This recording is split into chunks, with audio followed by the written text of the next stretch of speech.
Welcome to i-TUTOR Economics NCERT series. Today we are going to deal with Chapter 3, Liberalization, Privatization and Globalization.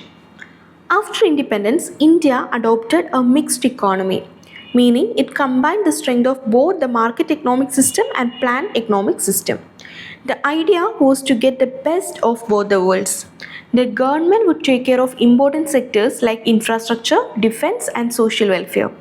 The private sector would handle consumer goods and industries, encouraging entrepreneurship and efficiency. However, with time, different opinions emerged about how this system worked. Some scholars argue that the mixed economy led to too many rules, regulations and controls. For example, the need for licenses to start or expand industries. Instead of helping growth, these controls slow down the economy. This came to be known as license permit quota Raj. Others believe that the mixed economy was actually successful in many ways. India achieved steady growth in savings. The country built a diversified industrial base, producing a wide range of goods. There was significant progress in agriculture thanks to Green Revolution, which ensured food security. So now, in 1991, India faced one of the worst economic crises since independence. What happened? Yes, India had borrowed money from other countries, that means external debt. So India had borrowed money from other countries to pay for imports like petrol, machinery and other essential goods. But by 1991, the government couldn't repay these borrowings on time. Our foreign exchange reserve, foreign exchange reserve means the money we keep in dollars and other foreign currencies to buy goods from other countries. So our foreign exchange reserve fell to a very low level or very dangerously low level. They were so low that India could pay for imports for only 2 weeks. So what made the crisis worse? Yes, the prices of essential goods like food and fuel were rising sharply, leading to inflation. So India had less money, more debt and high price all at the same time. So the solution was to overcome the crisis. The government of India introduced a new system of economic reforms in 1991. These reforms changed the direction of India's development strategy completely. So what this chapter will discuss are background of 1991 crisis and why it happened. Then measures taken by the government, the major reforms introduced like liberalization, privatization and globalization. Then impact of these reforms, how they affected agriculture, industry and the service sector. So in short, the 1991 crisis forced India to open up its economy and rethink its old policies.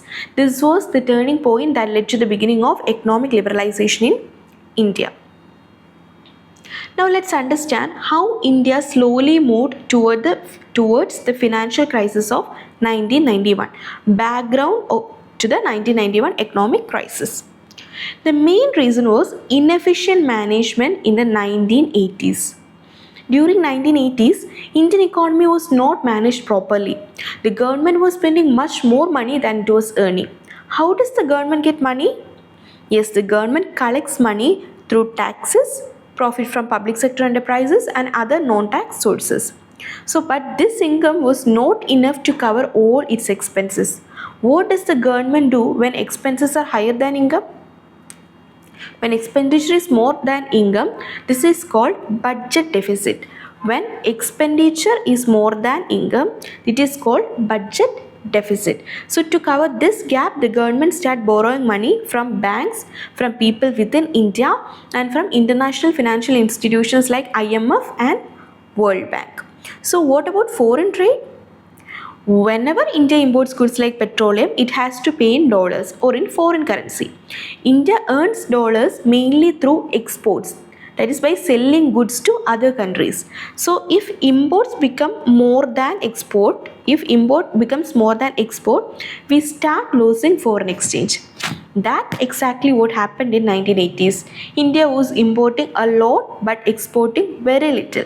So in short, the government was overspending and borrowing heavily. Imports were increasing but exports were not enough to earn dollars. As a result, by the end of 1980s, India's foreign exchange reserve began to fall. and the foundation for 1991 crisis was laid. Now, why did this crisis deepen in 1980s? Government had to spend more than it earned. India's development goal after independence, such as removing poverty, unemployment and population explosion, it required huge spending by the government. But the problem was government's income was very low. Yet it had to spend more to continue welfare and development programs. So spending did not increase income. Although the government kept spending on programs, these didn't create immediate revenue. For example, spending on education, health and rural development is important, but these take time to show the result. So the government's main income sources are taxes and profit from public sector undertakings. That main source income were not sufficient. Even PSUs were not earning much profit to support the growing expenses. So spending on areas that don't give quick returns are the main reason. A large part of the budget went to areas like defense and social sectors. These are essential, but they don't generate money quickly. So the remaining funds had to be used very efficiently, but that didn't always happen.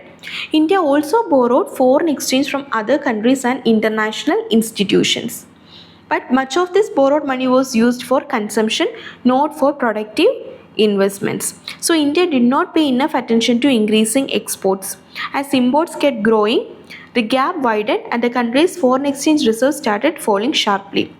In short, the government overspent due to social and economic needs. Revenue generation was weak, public sector profit were low, borrowed money was used for consumption and not for development. Then exports were neglected and imports kept rising. All this created the perfect storm for the 1991 economic crisis. Now, India's worsening economic situation in late 1980s. By the late 1980s, the government's expenses had become much higher than its income. So this gap between spending and earning became so big that it was no longer sustainable, meaning the country couldn't continue like this for long. Because of this excessive spending and borrowing, the prices of essential goods like food, fuel and other daily items rose sharply, leading to inflation. So India's imports were growing very fast, but our export, that means the goods we sold to other countries, were not growing at the same pace. This created a trade imbalance. That means more money was going out of the country than coming in. When we import, we pay in foreign dollars. When we import, we pay in foreign dollars. Because of the high import and low export, India's foreign exchange reserve, that means the savings we kept to buy goods from other countries, fell sharply. By 1991, what happened? India had foreign exchange for only about 2 weeks of imports. So India had borrowed money from international lenders like IMF and World Bank. Now the situation becomes so bad that even paying the interest on these loans was difficult. So in short, government spent more than it earned. Prices of essential goods increased. That means inflation happened. Imports rose much faster than export. Foreign exchange reserve almost ran out, and India struggled to even repay its international debts. This crisis or this severe crisis forced India to seek help from IMF and World Bank and launch economic reforms in 1991. Okay. Now, who did India approach? India went to two major international institutions. International Bank for Reconstruction and Development, commonly known as World Bank, and International Monetary Fund, that is IMF. Together, these organizations help countries in financial trouble by giving them loans and support. But in return, they also accept certain reforms. India received about $7 billion as loan package to overcome the crisis. This money helped us pay for imports and stabilize our economy temporarily. Now, this loan was not given for free. The IMF and World Bank said, okay, we will help you, but you must change the way your economy functions. They wanted India to liberalize the economy. That means reduce government control and allow private companies more freedom to operate. So they wanted to liberalize our economy. Then they want us to open up the economy, encourage foreign trade and investment instead of keeping India close to the outside world. They also want us to reduce the role of government. The government should not control everything. Instead, private players should be allowed in many sectors. And they want us to remove trade restrictions. That means lower import tax, remove quotas, and allow goods to move freely in and out of the country. So in short, India got a $7 billion loan from the IMF and World Bank. But in return, we have to change our old economic policies, move away from the license dash and government control towards liberalization, privatization and globalization. Next, we will learn about the new economic policy of 1991, which introduced three major reforms: liberalization, privatization and globalization, or LPG reforms. As we saw earlier, India faced a severe economic crisis in 1991. So, to handle this crisis, India took a loan from IMF and the World Bank, but in return, India had to agree their condition, which means changing how our economy works.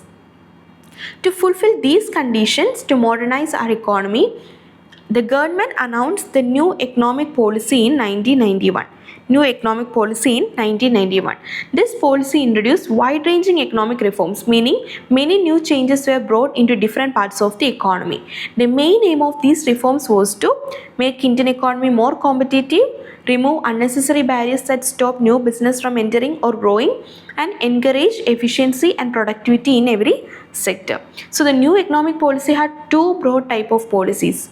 First one means stabilization measures. Stabilization measures.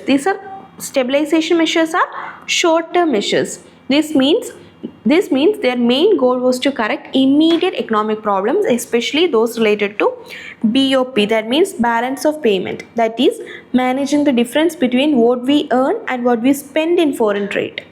And also inflation, controlling the rise of prices of essential goods. Then foreign exchange reserve, that means maintaining enough dollars and other currencies to pay for imports like oil.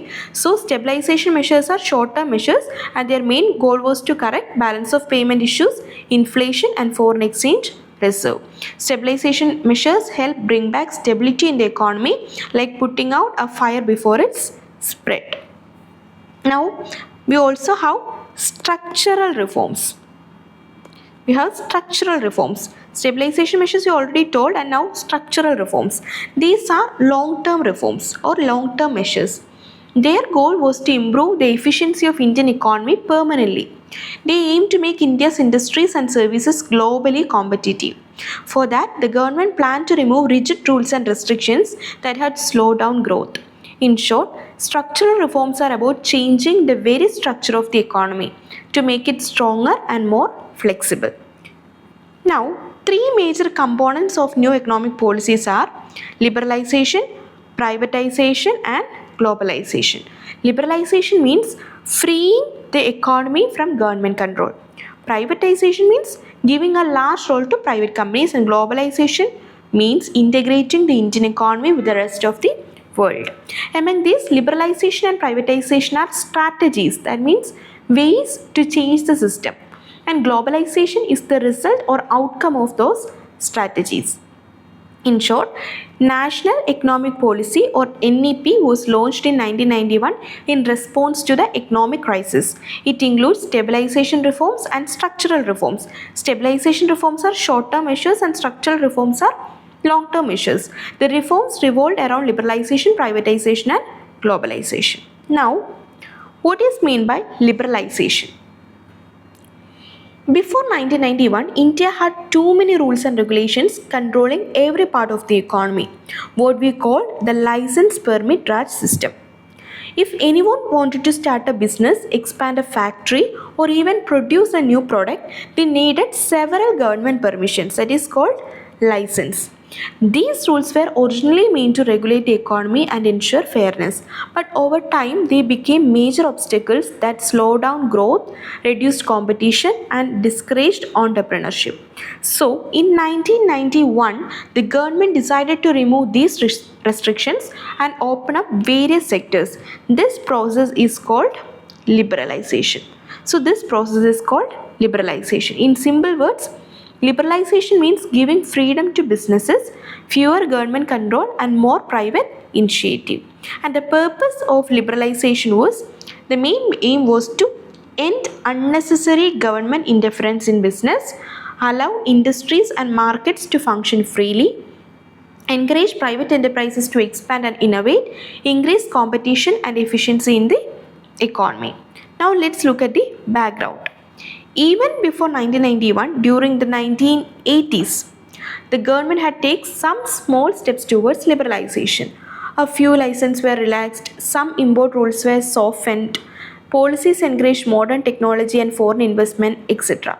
But these changes were limited. The 1991 reforms were far more comprehensive and deep-rooted, covering almost every major sector of the economy. Now, key areas of liberalization post 1991 were: liberalization covered several sectors. The main areas received attention were industrial sector, financial sector, tax reforms, foreign exchange market, and trade and investment policies. Each of these areas was restructured to reduce government control and promote private participation. In short, liberalization means freedom from excessive control. It was introduced in 1991 under the new economic policy. Its aim was to make the economy more open, efficient and competitive.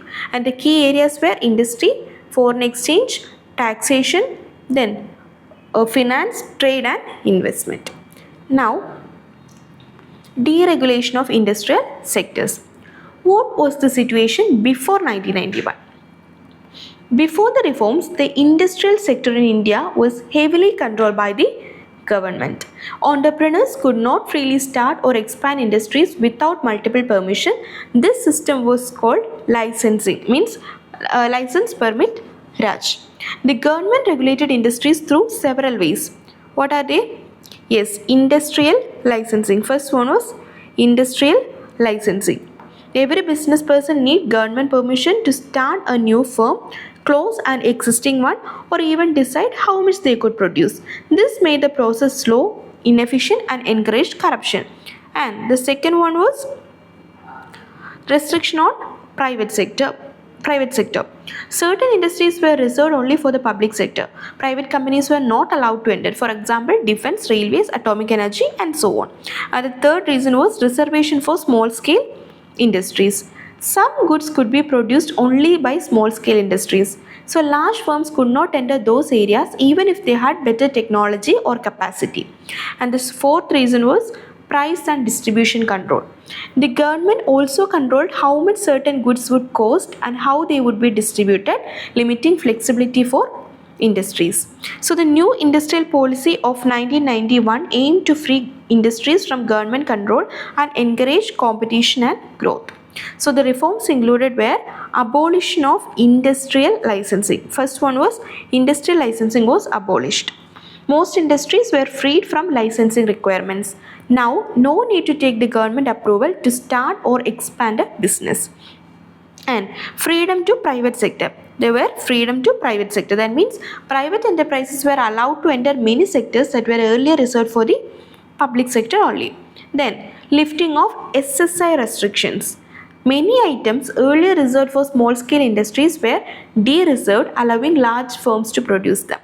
Then, removal of price control. Industries could decide their own prices based on market forces. That means demand and supply. Now, aim of deregulation were to increase industrial efficiency and competition, to reduce government interference in production decisions. Then, to make it easier for entrepreneurs to set up and expand businesses, to encourage private investment and technological innovation. So in simple words, deregulation of industrial sector leads to ending of the license dash and giving freedom to industries to decide what to produce, how much to produce and at what price. Now, what changed after 1991?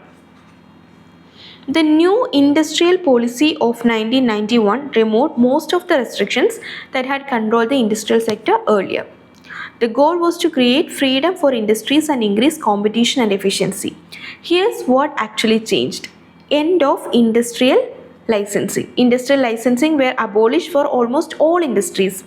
Only a few products categories require licensing. This include alcohol, cigarette, hazardous chemicals, industrial explosive, electronics, aerospace and drugs and pharmaceuticals.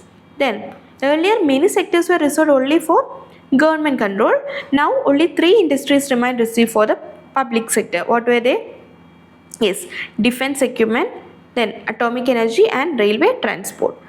Also, many goods that were earlier reserved only for small-scale industries have been de-reserved, allowing large firms to produce them too. Then, in many industries, prices are now determined by the market, that is the demand and supply, instead of being fixed by the government. So, aim of these reforms were to promote competition and reduce monopoly of the government, to encourage private investment and innovation, to make industries more flexible, efficient and responsive to market needs. So, in short, after 1991, India said goodbye to the license dash. Now the market, not the government, decides what to produce, how to produce and at what price. Now, financial sector reforms post 1991. The financial sector includes commercial banks, investment banks, stock exchange operations, foreign exchange markets and so on. All these were earlier strictly regulated by the Reserve Bank of India or RBI. And role of RBI before reforms were RBI controlled how much money banks would keep. That means cash reserve ratio, SLR, statutory liquidity ratio and so on. And also RBI fixed an interest rate. RBI controls lending pattern and essentially RBI was the regulator and decision maker. And aim of financial sector reforms were reduce RBI's regulatory dominance, transform RBI from regulator facilitator, allow banks and financial institutions more autonomy in decision making. In simple words, banks and financial institutions could now make more independent decisions without constantly seeking RBI's permission. So the key outcomes were more flexibility and competition in the banking. Then encouragement for innovation in financial products and services. Then increased efficiency in credit delivery and investment. So RBI was a facilitator and bank doers. And financial sector reforms, expansion and liberalization. New private sector banks were allowed in India. Foreign banks were also allowed to participate. Foreign investment limit in bank increased to around 50%. Then banks meeting certain conditions can open new branch without RBI's approval, rationalize existing branches. And banks can generate funds from India and abroad. RBI retains some control to protect account holders and national interest. Foreign institution investors, that means FII, they like merchant bankers, such as merchant bankers, mutual funds and pension funds, are now allowed to invest in Indian financial markets. So banks got freedom, FIIs, that means foreign institutional investors got entry, RBI still keeps safety net. Now, tax reforms, that means post 1991. We know there are two types of taxes, direct tax and indirect tax. Direct taxes are taxes on individual incomes and corporate profits. Income tax rates reduced. That leads to that encourages savings and reduces tax evasion. Corporate tax gradually reduced from previously very high levels. And what about indirect taxes? Yes, taxes levied on commodities are like excise, customs, etc. are called indirect taxes. Reforms aimed at creating a common national market for goods. Rates simplified and procedures streamlined, easier compliance. So the key principle was moderate and simplified taxes leads to voluntary compliance, better saving and more investment. Okay, now foreign exchange reforms. In 1991, rupee devaluation happened. So immediate response to balance of payment crisis, and that leads to increased foreign exchange inflow. The first important reform in external sector was made in the foreign exchange market. In 1991, as an immediate measure to resolve balance of payment crisis, the rupee was devalued against foreign currencies.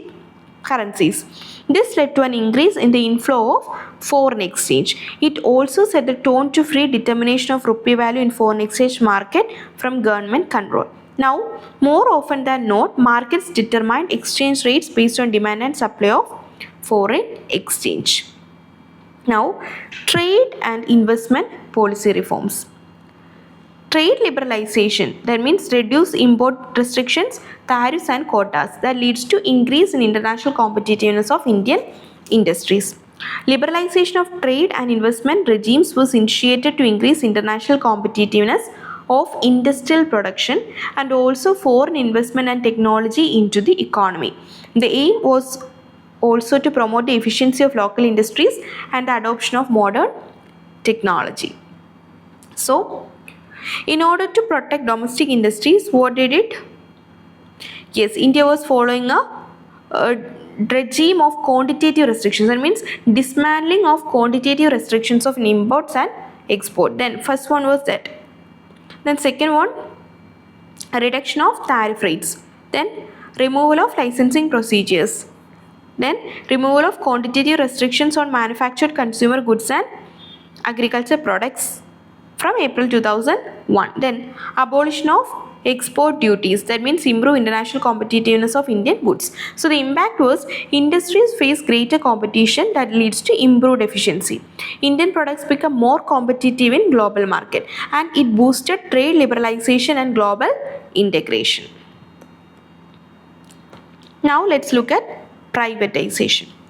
Privatization means transfer of ownership or management of government-owned enterprises to private hands. So ways of privatization were by withdrawal of government from ownership and management of PSUs and also outright sale of public sector companies. What is meant by disinvestment? Yes, selling part of the equity of PSUs to the public, and the purpose was to improve financial discipline, then facilitate modernization, then utilize private capital and managerial capabilities for better performance, then encourage foreign direct investment or FDI. And the efficiency of measures were granting autonomy to PSUs in managerial decisions, then special status, Navaratnas, Mini Ratnas, you know that, right?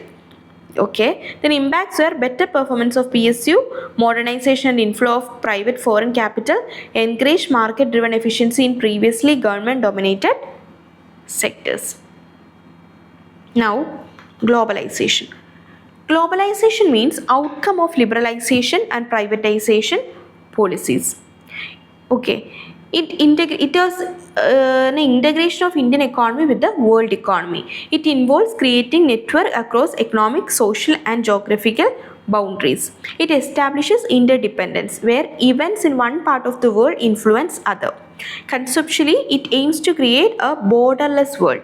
So the key feature was outsourcing. Key feature was what? Outsourcing. Now, companies, what is meant by outsourcing? Yes, companies hire services from external sources, often from other countries, instead of providing internally. Okay, commonly outsourced services were BPO or call centers, record keeping, accountancy, bank services and so on. Then IT based, music recordings, film editing, book transcription and so on. Then clinical advice, teaching, legal service, advertisements, etc. It also enabled by modern communication technologies like the internet and telecommunication. India is a major destination of outsourcing. Why? Because skilled manpower in India, then low wages compared to developed countries and high efficiency and reasonable accuracy. So its impact were integration with global markets, increase in foreign investment and technology transfer, growth of service sector, especially IT and IT enabled services. Now, World Trade Organization. It was established in 1995 as a successor to GATT. GATT means General Agreement on Trade and Tariff. GATT was established in 1948 with 23 countries to administer multilateral trade agreements. Its purpose was to establish a rule-based trading system where countries cannot impose arbitrary trade restrictions, to enlarge global production and trade of goods and services, to ensure optimum use of world resources, to protect the environment. And the functions of GATT were facilitates international trade, works to remove tariff and non-tariff barriers, provide greater market access to member countries, cover trade in both goods and services and so on. And the significance was to promote fair competition and predictability in global trade, support economic growth and integration of member countries in the world economy. Now, India and the WTO. India is an active and important member of WTO. is an important member of WTO. It has contributed to framing fair global trade rules, then regulations and safeguards. It consistently advocates the interest of developing countries in global trade negotiations. India's commitments were has adhered to WTO agreements by removing quantitative restrictions on imports, then removing quantitative restrictions, then reducing tariff rate. These measures align with liberalization policies at the national level. And the critics told limited benefits of developing nation. Large share of global trade happens among developed countries, so developing nations like India benefit less. Developed nations often challenge agricultural subsidies in other countries while continuing their own. Developing countries are forced to open markets for developed countries but face barriers in accessing developed countries' markets. Now, being part of WTO helps India engage in global trade negotiations, influencing rules to protect its interest. India must continue safeguarding domestic sectors. Then, critics highlight the need for reforms in global trade rules to make them fairer for developing countries. Now, Indian economy during reforms. Indian economy. The reform period began in 1991. So, it began in 1991. GDP growth increased from 5.6% in 1980-91 to 6.4% in 1992-2001, indicating an improvement in overall economic performance. What about sectoral growth? Is agriculture growth decline, in industries growth decline, in services growth accelerated, indicating that services have become the main driver of economic growth.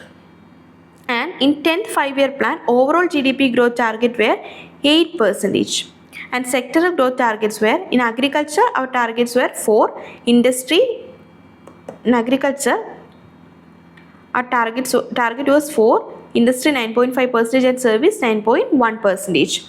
Some scholars questioned the sustainability of such high growth projections. So the key takeaway was reforms increased GDP growth and shifted the growth momentum from agriculture and industry to service sector. Achieving high growth targets required balanced and sustained growth across all sectors. Now, what were the impact of reforms on Indian economy? Key highlights. Foreign investment increased from $100 million to $150 billion. In 1990-91 it was 100 million, and in 2003-04 it was 150 billion. And in foreign exchange reserve increased from $6 billion to $125 billion from 1990-91 to 2004-05. India became the 6th largest holder of foreign exchange reserves in the world. India emerged as a successful exporter of auto parts, engineering goods, IT software and textiles. Inflation was largely kept under control during the reform period, and reforms did not fully address fundamental problems in employment generation, agriculture, industry, infrastructure development and fiscal management. So the key takeaway was economic reforms significantly opened up India to global markets, improved foreign investment inflows and strengthened foreign exchange reserves. However, structural changes remain same, especially in rural and industrial sectors. Now, agricultural reforms, growth and employment. Though the growth and employment. Though GDP growth rate has increased in reform period, scholars point out that reform-led growth has not generated sufficient employment opportunity in the country. Now, agricultural reforms. So, first one, slow growth. Means agriculture growth rate has been decelerating during the reform period. The growth rate was so low, decelerating. Then it reduced public investment. Investment in critical agricultural infrastructure like irrigation, power, roads, market linkages and research and extension. These were reduced compared to the Green Revolution period, affecting productivity. Then, yes, fertilizer subsidy has removed. It led to higher cost of production, severely impacting small and marginal farmers. Then, yes, WTO, impact of WTO and globalization.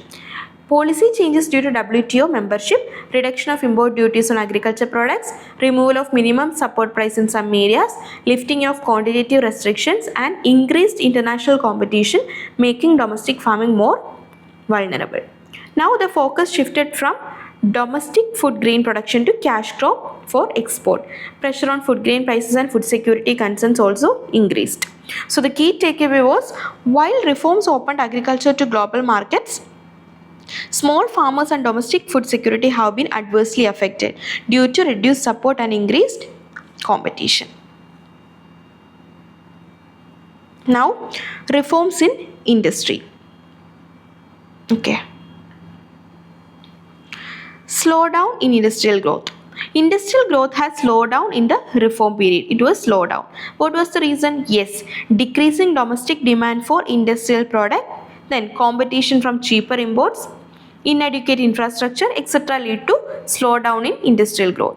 What was the impact of globalization? Yes, developing countries like India face free flow of foreign goods and capital, making local industries vulnerable.